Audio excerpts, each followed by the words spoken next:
Miro versus Figma. So Miro is a versatile online whiteboard designed for visual collaboration, planning, and team workshops, while Figma is a professional UI/UX design and prototyping tool with real-time design collaboration. So let's talk about their pros and cons.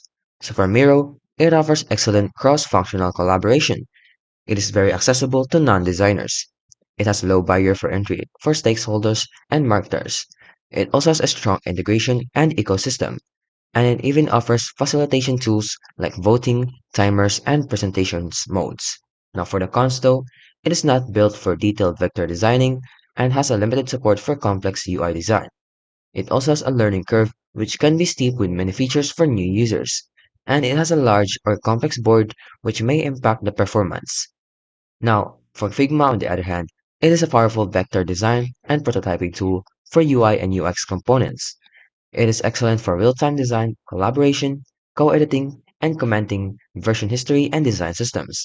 It offers robust plugin ecosystem and integration with developer tools, and it even supports design systems and offer also for strong support for cross-device design and handoff to developers.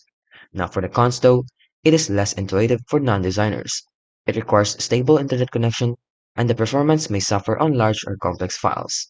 So overall, if you're a US design organization that values structured design, UI prototyping, and design systems, Figma is likely the better option.